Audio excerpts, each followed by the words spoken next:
and welcome to Virtual Coast Fest 2020. I am Matthew Andrews, a 4th grader at St. Francis Xavier Catholic School. Here in our studio today, I am joined by Donna and Ryan. Today we are exploring Aging and Growth Lab. Thank you, Matthew. I'm Donna McDowell, a biologist with the Coastal Resources Division, and I've been in this job for 18 years. Part of my job is aging the fish that come through the carcass program in the Age and Growth Laboratory. And I'm Ryan Harrell, a marine biologist with the Coastal Resources Division. I've been a biologist for 9 years. I work with Donna on collecting samples for the Age and Growth Lab. We'd like to show you a short video about what we do every day for DNR. We'll be back to answer your questions via YouTube and Facebook afterwards. Welcome to our Fish Aging Laboratory. This is where the Coastal Resources Division of the Georgia Department of Natural Resources gathers data we've collected to make the best decisions possible in managing important fish species. Effective species management helps to ensure a healthy and abundant population of recreational and commercial fish and preserves our vital ecosystem. Coastal Resources Division biologists collect, process, evaluate, and preserve the aging structures of priority fish. Aging structures are part of the fish anatomy that can be evaluated to determine the age of fish. By knowing the age of fish, scientists can estimate growth rates of a species, maximum age to maturity, and trends for future generations. This information can assist in determining the health and sustainability of Georgia's fisheries. The process begins with the help of anglers from across Georgia's coast. The Marine Sportfish Carcass Recovery Project encourages anglers to deposit filleted carcasses at collection points near fish cleaning stations, marinas, and docks.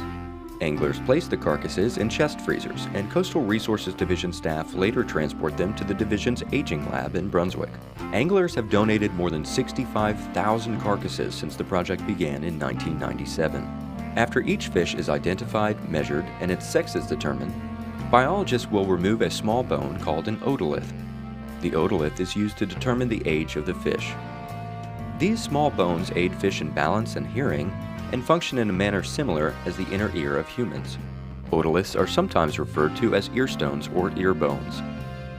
They are comprised of calcium carbonate and located in the fish's head behind the eye just below the brain. Every year, additional calcium carbonate material builds up within the otolith. This process results in annual bands called annuli. Annuli are comparable to the growth rings found in trees. The otoliths among species vary in shapes and sizes. Some otoliths are large and chunky like those found in red drum and black drum. Others are thin and fragile like the ones found in southern flounder and sheep's head. A seasoned marine biologist may even be able to determine the species of a fish based solely on the otolith. Coastal Resources Division biologists remove the otolith by making an incision in the fish's head. Once the otoliths are removed, they're cleaned and dried. Next, a thin section is cut from the otolith using a low-speed saw with 2 diamond blades. A thin section is made through the core, yielding a clear view of annuli formed within the otolith. The sections are examined under a microscope and the age observations noted. Some of the fish aged in this manner include spotted sea trout, red drum, southern kingfish, also called whiting, Atlantic croaker, triple tail, sheep's head, and southern flounder. The data collected from these specimens are used in age-based population models, estimates of species mortality rates, and longevity. This information is used in stock assessments that provide statistics and information needed to manage fisheries. It's all part of the Coastal Resources Division's mission to protect and preserve Georgia's coast for the benefit of present and future generations. Welcome back to Coast Fest Studio. Donna and Ryan are ready to take any questions you may have about their program. To ask questions, use the chat feature on YouTube Live or comment on our live Facebook feed.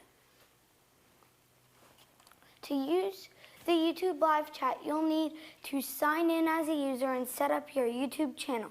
You can find directions at www.coastalgadnr.org/CoastFest. While we wait on questions to come in, I'm going to go ahead and start with a few of my own. Of the fish received by DNR, which has the largest othel?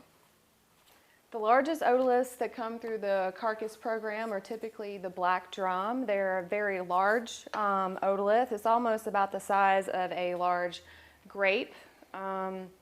Takes quite a bit of time cutting through it, but they're usually around 40 to 50 years old once we age these. And one of the things to remember too is red drum, there's a slot limit on a red drum, so you can't keep fish that are greater than 23 inches. Red drum also have large otoliths like black drum, but because of that regulations, you know, we don't see those large otoliths.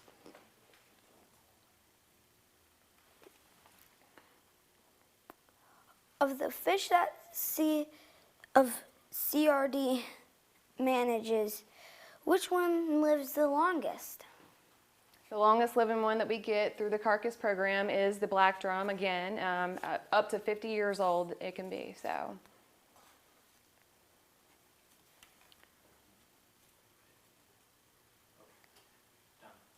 All right, so we've got a question from Leslie Jones. How do they catch the fish? Okay, so the fish that we get through our carcass program are actually caught by our anglers. What we do is we have chest freezers up and down the coast, and when anglers come back to the dock, they'll actually clean their fish, and they'll take the fillets with them, but what they'll do is they'll leave us the heads and tails intact. So these are all from hooking lines. They'll put the fish in the freezer, and then we actually collect those bags and bring them back to us. All right, so we got another question from Jamie Flantos. What is your favorite part of your job? Well, I'd have to say the favorite part of my job is being out there on the boat and just kind of enjoying the sunrise and catching fish and working with my crew that get very excited for all the fish that we pick up. And then just seeing how old fish are is always fun. We get a lot of 1-year-olds, 2-year-olds, but it's nice when you get to see a 10-year-old fish. So that's fun. And the same goes with me. I enjoy being on the boats. I also enjoy coordinating with our anglers and our marinas to collect these fish. It's very rewarding to me that I get to go out and just talk about fishing with anglers. All right, so we have another question. How do the fish feel in your hands? Well, if it's a filleted fish, it feels kind of bony and icky, but we work through it. And we just cut the fish heads open and we take the otoliths out, put them in a nice little envelope, and we bring them up to the lab to be sectioned later on for aging. Another question from Leslie Jones is, do the fish sleep? No, the fish actually do not sleep. So they're active at all times of the day.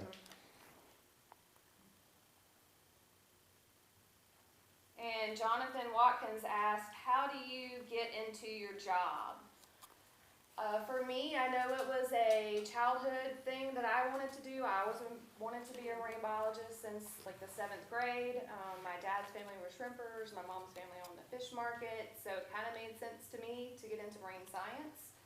And then I went straight to college, to Savannah State University, to receive my bachelor's in marine science.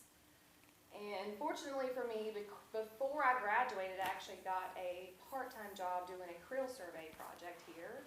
And then that led into a full-time job, and I am still here, so I love it.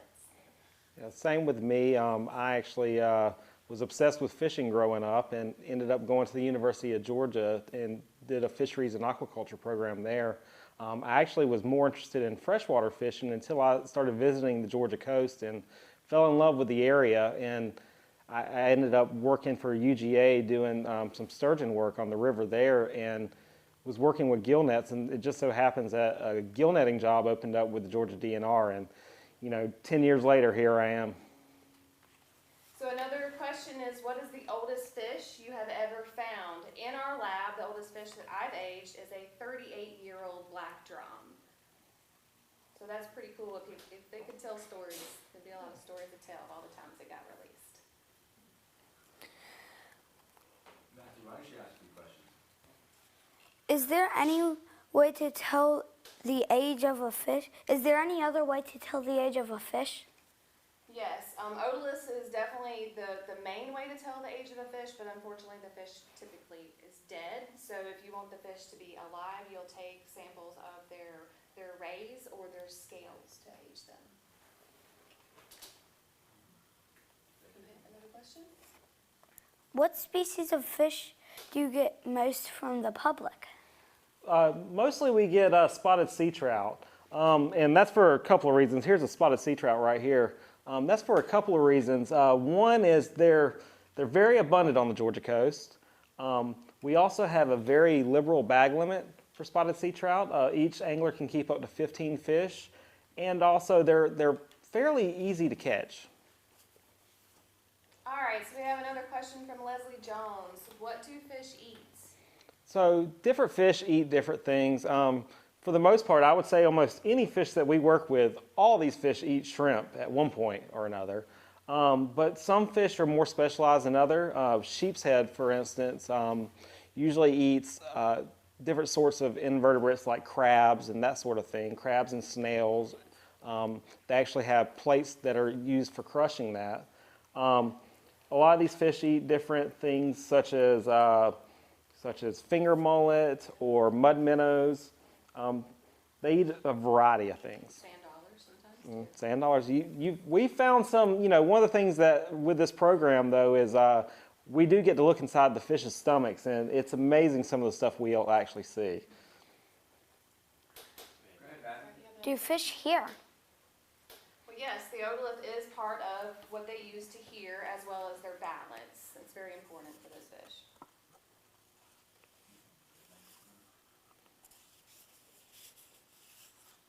All right, so I got another question from Jamie Flantos. What's the largest fish you have ever caught? For me, it would be on the Longline project. I think it was a 9-foot great hammerhead shark is what we called on Longline. I run a netting survey, and we've caught some 6 and 7 foot lemon sharks. Those will probably be the biggest fish we've caught. Now, personally fishing, I've caught some large sharks and also large adult red drum. What do anglers get from donating carcasses to the program? So we give a variety of rewards to reward our anglers for helping us out. Anglers can earn shirts, they can earn little golf fishing towels, also hats such as the one I'm wearing right now. Also, sometimes we'll do a drawing at the end of the year and find some sort of big prize to give away to an angler. I think upcoming we're going to do a drawing for, we have some bait coolers that we're going to give away. Because sometimes anglers only donate once, but there are a lot of times where anglers have donated for years upon years for this program because they feel like it's important to them as much as it is to us. Do you have another question?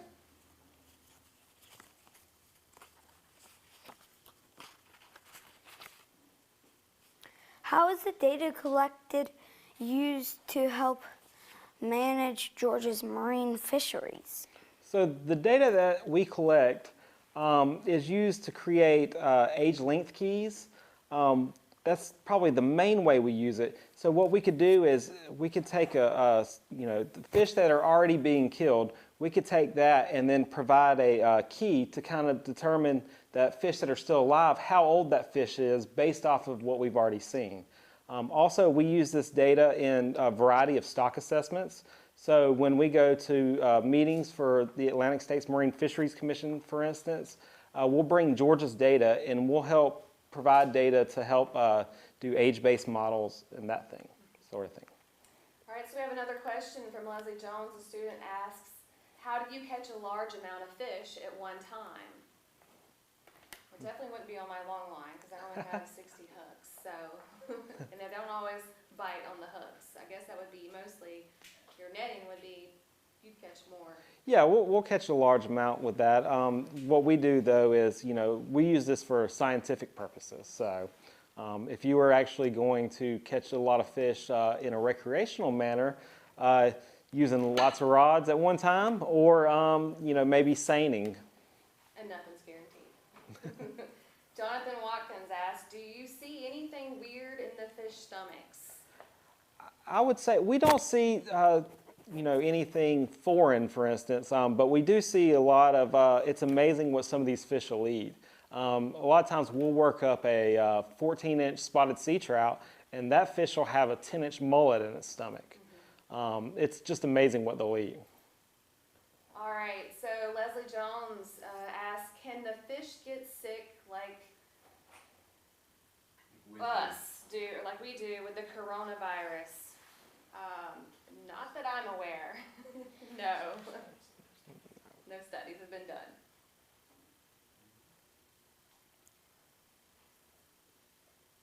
Another question from Leslie Jones is, how long can a fish grow?